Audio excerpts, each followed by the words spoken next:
अच्युतं केशवं कृष्णदामोदरं रामनारायणं जानकीवल्लभम्। ओम नमो नारायण। ओम नमो भगवते वासुदेवाय। जय श्री कृष्णा, राधे राधे, जय माता दी, हर हर महादेव, जय भोलेनाथ। देखिए, ये वीडियो एक ऐसे व्यक्ति पे आधारित है जिससे मेरी बात हुई थी और उसने अपने बारे में बताया था कि कुछ इस प्रकार की घटनाएं जो भी हम आपको बताएंगे उसके जीवन में घट रही थी। ऐसे बहुत सारे लोग हैं, आप में से, हम में से बहुत सारे लोग हैं जिनके जीवन में बहुत सारी घटनाएं घटती रहती हैं, बहुत सारे व्यवधान आते रहते हैं जीवन में। उनके जीवन में कई ऐसी घटनाएं भी घटती रहती हैं जो अलग ही होती हैं, उनके साथ में घट रहा होता है। लेकिन कभी कभी क्या होता है कि अज्ञानता बस हम उसे समझ नहीं पाते। कभी कभी हम अपने साथ में हो रही घटनाओं को ठीक कराने की कोशिश करते हैं, जैसे हम इलाज कराने की कोशिश करते हैं किसी डॉक्टर वगैरह से। लेकिन अगर वो कुछ नेगेटिव एनर्जी से संबंधित होता है, नकारात्मक ऊर्जा से संबंधित होता है, तो वो इलाज से भी ठीक नहीं होता है। आप कितनी भी कोशिश कर लीजिए, कोई बीमारी नहीं निकलेगी, कुछ नहीं निकलेगा।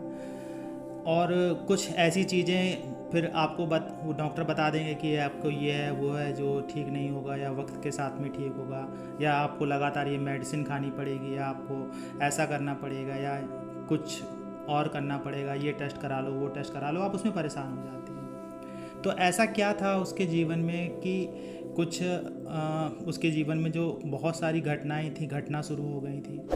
क्या होता था कि जब भी वो पूजा करने बैठता था, जो व्यक्ति था, जब भी वो पूजा करने के लिए जाता था, उसे गंदे विचार आना शुरू हो जाते थे, बहुत गंदे विचार आना शुरू हो जाते थे। भगवान को देखता था तो भगवान में गंदगी दिखना शुरू हो जाती थी। गंदगी दिखाई देने का अर्थ होता है जैसे लैट्रिन दिखना शुरू हो जाए, टॉयलेट दिखना शुरू हो जाए, या अर्धनंग तरह के विचार आपके मन में आने शुरू हो जाए, नग्न विचार आना शुरू हो जाए, संभोग वाले दृश्य दिखना शुरू हो जाएं। तो इस प्रकार से उसके जीवन में घटित होने लगा था। जब भी पूजा करने बैठे, ऐसा नहीं है कि एक बार पूजा किया और हो गया। जब भी वो पूजा करने के लिए बैठता था तो उसके साथ में यही घटनाएं होती थी। अब आप खुद सोचिए कि अगर उसके जीवन में इस प्रकार से घट रहा तो वो पूजा कैसे कर सकता है, वो जप कैसे कर सकता है। अब वो ना पूजा कर पा रहा है, ना जप कर पा रहा है। तो ऐसे में क्या होता है कि जो नकारात्मक शक्ति होती है वो अपना प्रभाव बढ़ाते ही जाती है, क्योंकि जब आप सकारात्मक शक्तियों को पूज ही नहीं पा रहे हैं, उनका आवाहन ही नहीं कर पा रहे हैं, तो वो आपकी रक्षा कैसे करेंगे। और इससे पहले आपने कोई बहुत बड़ी तपस्या या जप किया भी नहीं होता है कि जिसका प्रभाव से कोई इस प्रकार की शक्ति आपके आसपास ना आ पाए। ज़्यादातर व्यक्ति साधारण पूजा करते हैं, धूप दीप जला दिया, भगवान को भोग अर्पित कर दिया और हाथ जोड़ लिया कि भगवान ऐसा करना वैसा करना। ज़्यादातर व्यक्ति ऐसे ही करते हैं। बहुत से कम व्यक्ति आपको ऐसे मिलेंगे जो जप करते हैं, थोड़ा समय देते हैं, ध्यान करते हैं भगवान का। तो उस व्यक्ति के जीवन में इस प्रकार से घटित हो रहा था। तो मेरे से बात हुई तो मुझे पता चला कि हाँ, ऐसा ऐसा जब भी हम ऐसा करते हैं तो ऐसा होने लगता है। बताइए हम कैसे जप करें, बताइए हम कैसे पूजा करें। और वो व्यक्ति इतना सात्विक था, सोचिए, वो मसाला खाना शुरू कर दिया। बोला कि पता नहीं मुझे क्या लगता है कि मसाला खाओ मसाला खाओ। वो हमेशा मसाला खाना शुरू कर दिया, मतलब जबकि कभी उसने कुछ कभी नहीं खाया था, कभी नॉन ड्रिंक वगैरह भी नहीं की थी, कभी नॉनवेज भी नहीं खाया था, लेकिन मसाला खाना शुरू कर दिया। बाद में मैंने उससे ये कहा कि हमने कहा ये नकारात्मक शक्ति का प्रभाव हो सकता है और इसके लिए आप सिद्ध कुंज का स्रोत का जप करिए और कम से कम 5 बार सिद्ध कुंज का स्रोत आप सुबह शाम पढ़ा करिए। ऐसे मैंने उसको बताया था। अब समस्या ये आ रही थी कि वो कर ही नहीं पा रहा था, बहुत कोशिश कर रहा था कि नहीं कर पा रहा था। फिर एक दिन मेरे पास से मैसेज आया कि तू बीच में मत पढ़ नहीं तो मारा जाएगा। इस प्रकार से मैसेज आया, उसी से मुझे मैसेज आया जिससे मेरी बात हो रही थी। तो मैं सोचा ये ऐसे क्यों मैसेज कर रहा है। अब मैं भी कोई बहुत बड़ा तांत्रिक या मेरे अंदर इतनी कोई बहुत बड़ी शक्ति नहीं है कि किसी भी नेगेटिव एनर्जी को मैं बैठे बैठे यहाँ से ख़त्म कर दूँ या मेरे प्रभाव से वो शक्ति नष्ट हो जाए, क्योंकि आप जैसा ही व्यक्ति मैं भी हूँ।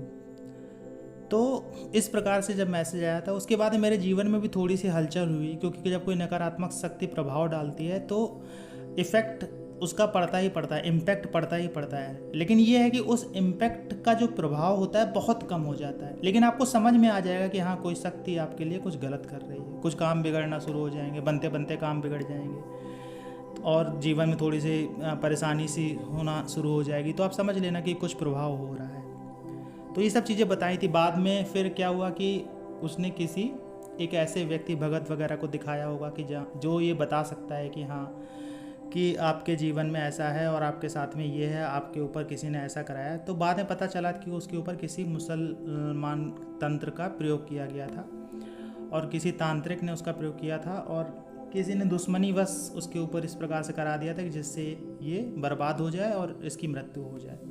इस प्रकार से उसके ऊपर कराया गया था।